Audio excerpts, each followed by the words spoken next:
here today to talk about Amir Khan carrying the Olympic torch, which is going to take place tomorrow in Bolton. We're expecting around between 20 and 25,000 Boltonians coming out. It's a proud, proud moment for Amir to carry the torch. On the top table, I'd like to introduce you to Yasmin Qureshi, who's an MP of Bolton South East, and to my left, as you would have seen earlier, Ruben Tavares, the new head and conditioning coach for Amir Khan, and obviously Amir himself, who's going to be answering a few questions. We're going to start off by Yasmin saying a few words about how proud Amir is and how Bolton are a proud town to have an association with Amir Khan and doing a fantastic job in carrying the torch. It's going to be for the final leg going into Queen's Park, where there's going to be about 20 to 25,000 people in the park, and it's going to be a great, great event for us. It's a big day for the town, and I'd like to introduce Yasmin, who's going to carry on and say a few words. Thank you. Good afternoon. It's a great honour and privilege for Bolton for the torch to be coming here. And more specifically, of course, it's a great honour that Amir is going to be carrying it as well. And it's a fitting tribute to the fact that it's a local Bolton lad who's also a former Olympian as well. So we're very, very proud of the fact that the torch is coming here, and of course that Amir is in fact going to be carrying the torch into the stadium. Also, you'll all know in 2004 what a fantastic job that Amir did for the town. It moved us into a different economical climate altogether. He brings so much to the table. He brings so much in business-wise to the town. We're dead proud. We have a great partnership arrangement with the local authority and plenty of youth clubs in the area. What Bolton did for Amir Khan in 2004, and the family, remember that the open-top parade bus that was organised for him, it just shows that if you put your mind to something, you can achieve something. And when Amir was a 17-year-old boy, that's what he did. And I'm going to pass it over to Amir. He's going to talk about his experience and how proud he is in doing the torch bearing for tomorrow. So here we go. Hi everyone. Yeah, it's an honour for me, to hold a torch, especially the streets where I was growing up. And Queen's Park is where the last leg will be, where we normally have football matches. I normally use that park to do my running sessions in the morning and everything. So it's an honour for me in Bolton. I know I'm away a lot now due to my training, going away in LA and places like that to train. But like I said, for them to take me and bring the torch to Bolton is going to be something I'm going to remember the rest of my life.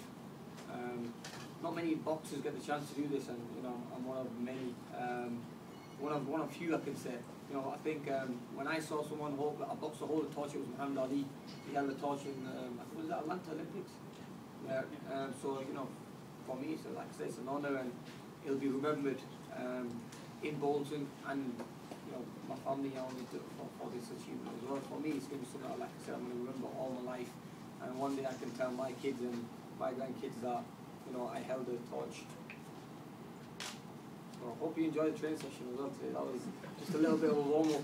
It wasn't. It was just getting me into it. Ruben's working me hard. We've still got about 7 weeks to go for the fight, but it's tough. It's always nice to start your session, start your training camp in Bolton, and I'll be doing this more often as well, because I'll be coming to. Before a fight, I'll be doing a couple of weeks in Bolton with Ruben before we leave for training camp in LA, and we'll be flying out next week. So. On a Saturday, so, yeah. So just before we move on and talk about Amir's training camp and the Garcia fight, I'm going to take some questions from the floor. Hopefully you've got plenty, because you've been waiting long enough for Amir, and then we'll move on to the second part of the conference and talking about the fight. First question, please. Mike Ryan, Bolton News, hi Amir. So what's apart from your pride and your honour tomorrow, what's your feeling? Do you feel nervous, excited? I mean, when you were 17 in the Olympics, I don't know, I'm trying to get inside your mind, but I suppose at that age you just get on with it, don't you? How do you compare your sort of, is there a nervous aspect to tomorrow, or an excitement? Or? Yeah, when I was 17 I went to Olympic Games. I mean, I was going there first of all for just experience, because I was looking at the next Olympic Games, but I did so well in the first Olympics that you know, I turned professional and on. But Olympics I do miss, and you know, I missed the 2008 Olympics, and I wasn't part of the Olympics, but I was always part of the 2012 Olympics by, you know, doing the Olympic bid and everything. So I'm happy that they always kept me close to them that way. But yeah, I'm going to be nervous tomorrow when I'm holding a torch. It's something I've never done before. I've only seen it on TV, and the people I've seen doing it is normally, you know, very high-profile sportsmen or women, or famous people. So for them to pick me to do the last leg is an honour. So yeah, I'm going to be excited and probably nervous. It's pretty good to be like when I go into a fight. I don't know what to do. I don't know what to expect yet. It's going to be 20,000 people. It's a lot of people. Normally when we walk into a fight, it's surrounded by 20,000 people as well. So like I said, it's going to be like a fight. I'm going to be focused and I'm going to do my job right, but I'm going to enjoy it at the same time. Good.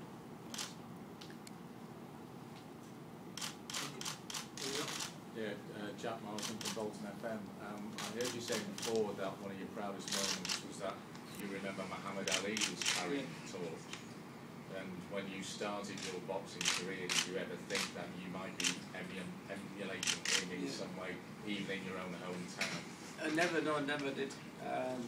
You know, we know. I know when I was in the Olympics in 2004. You know, there was rumours that England are going to try going for the bid to host the Olympics 2012 in London, and then, you know, I mean, that's a big achievement, and me being part of the Olympics as well. Having the Olympics in your own country is a big achievement. But then when this news come, when they want me to when I heard that they want me to hold the torch, that was amazing. I mean, I couldn't believe it. I was gobsmacked, and you know, things happen for a reason. I mean, my fight was meant to be on the 7th, so I would have been in training camp. I might have missed it by a week, but because the fight got changed to the 14th, and now I get the chance to do the torch, and then the day after. And 2 days after I fly out to LA, so everything worked out well. But yeah, I'm an ambassador for the Olympic Games, as well as, you know, David Beckham and Kelly Holmes. So to be part of that is great, and like I said, it's going to be a massive achievement for me tomorrow to hold that torch. I hope it's not heavy. I hope it's not heavy. And, I'm going to jog with it. I hope it's not windy. And it's not windy, yeah. So, it's, like I said, yeah, I saw Muhammad Ali doing it a long time ago. Never expected myself doing it, but it's amazing that they picked me. Matt James, Sky Preview Magazine. Are you going to get to watch any of the games this year? Are you got any tickets? Are you going to get... they've been like gold dust. Yeah, I heard it's quite hard, but because I'm ambassador of the Olympics, I love the accreditation and everything, so I can go to most sports. I'll be doing a lot of boxing as well. What do you make of the team we've got? We've got a brilliant team. I think we've got 10 or 11, is it? Only one day qualified. Yeah, it's quite. So we've got a full team. That's brilliant, because when I went to Olympic Games, we only had myself. So it's always harder when you go on your own. But at least they've got a team there. They're at home as well, so they're going to have home nation support. So it's going to be brilliant. I mean, I wish I was in these Olympics. And any message I can send out to kids is, if you ever get a chance to go to Olympic Games, make the most of it. You should go to it, because it's totally different. You know, I mean, my platform was built at the Olympic Games. As soon as I turned professional, I already had that platform. I was already a known fighter, you know, a known sportsman. So, yeah, you know, I think the Olympics makes a person, definitely.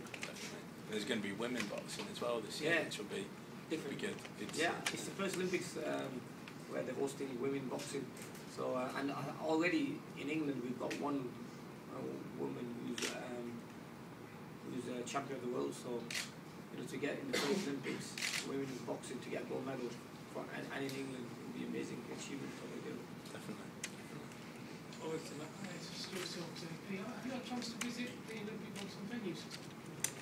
No, I'm not had a chance yet. But they asked us to come to where they're building the villages and stuff. We're just staying at time. But I'm going to be in London the next couple of days. So I'm going to try to fit it in.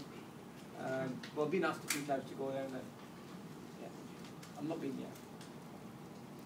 Scott Smith from FightHype.com. Just some advice for the young Olympic boxers that are going. Obviously, you've been through it yourself. What would you advise them in their training regime? You know, I can advise them in a way where don't overtrain. I know it's a huge tournament, and a lot of fighters might train very, very hard, and they might leave all that hard work in the gym. It's all about, you know, putting all that hard work in the fight, in the ring. I remember being away from home for about 2 months.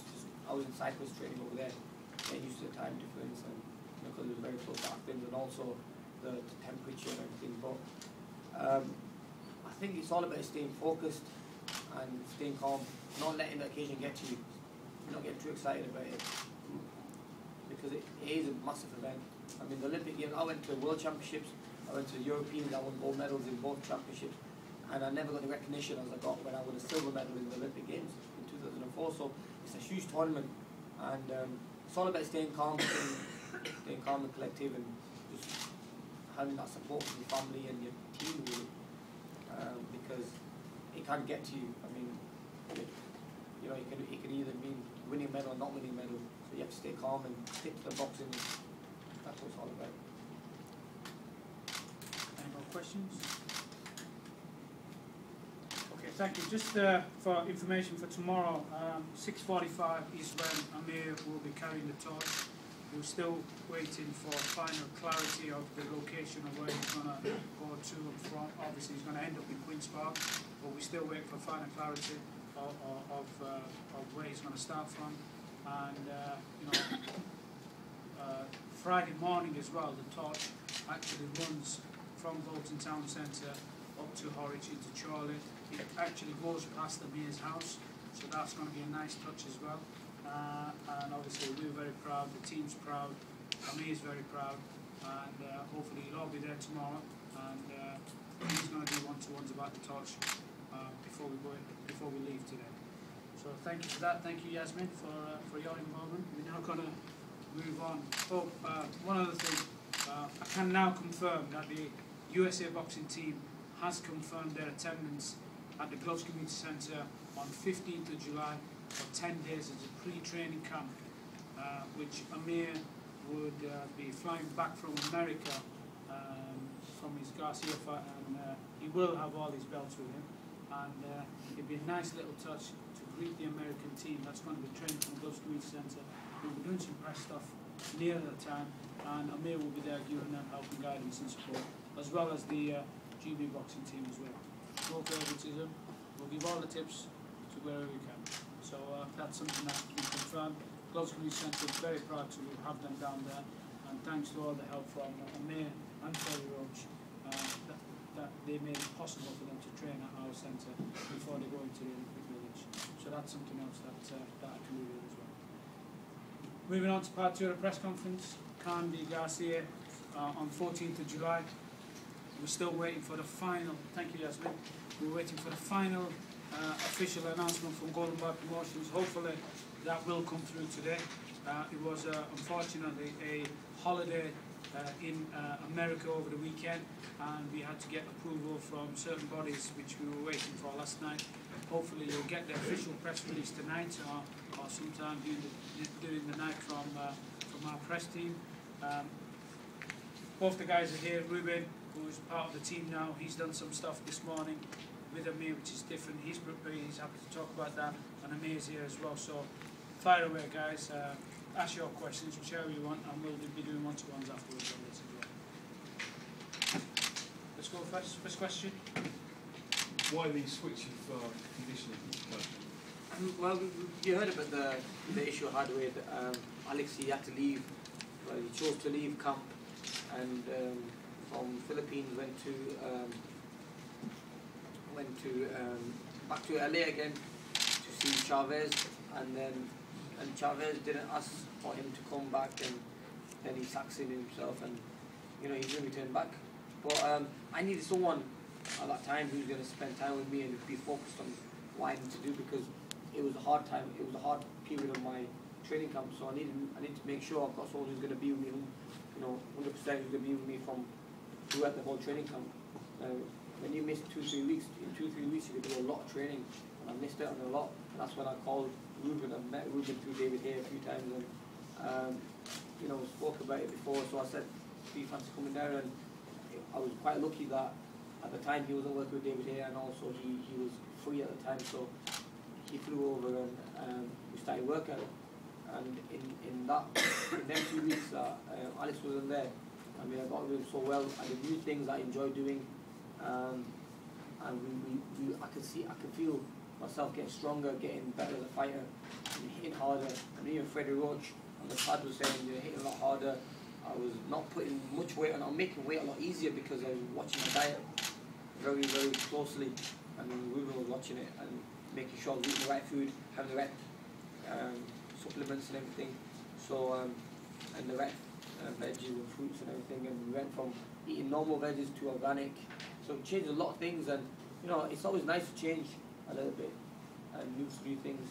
So yeah, I mean, I've enjoyed working with him, and hopefully we'll keep this relationship going on for many fights, I hope.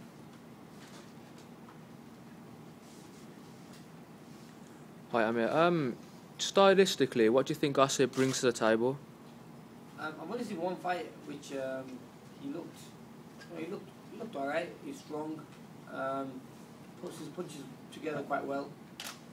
You know, to be a world champion is a great achievement. You can never disrespect any world champion. So, you know, I'm not going to say anything bad. He's a great fighter, but I just think I'm that one step ahead, experience-wise and you know, knowledge-wise. So it's gonna be a tough fight. Don't get me wrong. You know, physically he's a stronger fighter. He is a strong fighter. He's had a good few wins against Morales, who was a world champion, took the title away from him, off him. He's never tasted defeat before, so he's going to have that confidence a lot more. He's going to have, you know, walk into the fight with a lot of confidence and everything. So it's about just being focused and doing everything right. Garcia is a dangerous fighter. He's young, so he's going to be fresh. But I really think we have the right tactics and the right team around me to win the titles and beat. Is it the Morales fight you've seen on tape? It's only one I've seen in Morales, yeah. I'm going to be watching all the fights probably on the way to LA when I'm on the aeroplane. And also when I get to LA, I'm going to sit there with Freddie and Ruben. Then we're going to go through heavy fights with watching a few of the videos. So I don't watch only one video, I watch a couple of videos, yeah. But he's a pressure fighter, he's tough. He's knocked out probably 14 out of 24 points. So his knockout record's not too bad. He's strong, and I think the only thing he lacks is a little bit of experience. But having a win against Morales, who's had over 40 fights, I think maybe he might be up there. He might be alright. But it's gonna be a tough test no matter what. And having the fight in Vegas, away from home. So I want to apologise to all those fans who come to Vegas for the Lamont Peterson fight, because you know, a lot of people lost out big time, you know, going to the fight. I mean, it wasn't my fault that Lamont Peterson, the fight was called up because Lamont Peterson, he failed his test or whatever. But I just want to apologise to all the fans who travelled over, and I hope it doesn't put them off flying over to watch me fight again. Did you have any feedback from Sam Allardyce, who was the only fan who probably happy it was called off? Yeah, because I've been seeing him on the week. I seen him on the weekend at the soccer raid, and he said because he couldn't make it. He said, no, it was in the final of the West Ham. So, yeah, he couldn't make it. So he was telling me that you do us a favour, because he never likes to miss any of the fights. He's always at most of the fights. But I mean, I think he was the only guy happy really. And you're expecting him over there? I expect him over there hopefully when the next dates, for the next fight, which is going to be July 14th. Yeah. No excuse. I'm just going to bring Ruben in. He's going to say a few words what he brings to the table. Just give you a flavour of what difference he is making a difference to me. Okay, well, I'm Ruben Tavares. I was, like Amir said, working with David Hay, but he retired. So we all thought.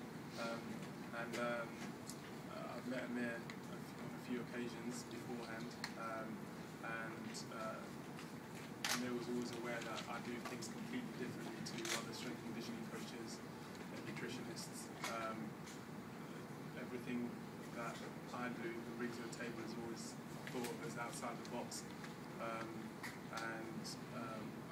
very excited to be working with Amir, because he's a great professional and a tremendous athlete, and I think I can bring even more attributes, bring out more of his attributes. So yeah, that's it really. And the good thing about it, I mean, Ruben understands boxing is the main thing, you know, what we work with Freddie in first, and he said he's always worked around that. So obviously, Amir's a boxer. My job is just to help him and Freddie Roach get the best out of his boxing. I was, from the time I met Freddie, it was down to it was just to say, I'm here to help, and what do you think he needs to improve on, and I'll help facilitate that. That's what I did from day one. So, What are some of the things, without giving away too much, but what are some of the things that you're going to work on specifically with Amir? Yeah, plenty of those. 2 weeks ago, we gave Amir biomechanical testing just to see what strength, what muscles he were strong, which weren't, the way he moves,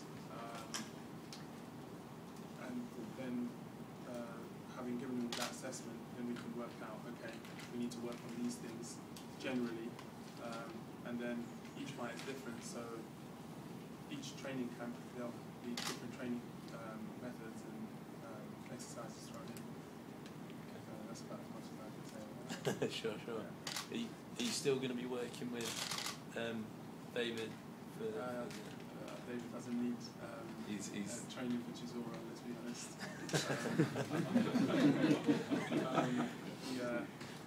I worked with David for 3 years, so what I like to think he learned was that being a professional athlete, it's a lifestyle. So there's never a period when you just say, okay, I've finished training, now I can go back and eat whatever I want, because it all adds up and makes a difference. So he's carried on looking after himself. Both Amir and myself have always, I speak to David almost every day. We still keep in close touch. If he has any questions, he knows I'm just a phone call away. But Adam Blue's been looking after him from day one, and he's been doing a great job.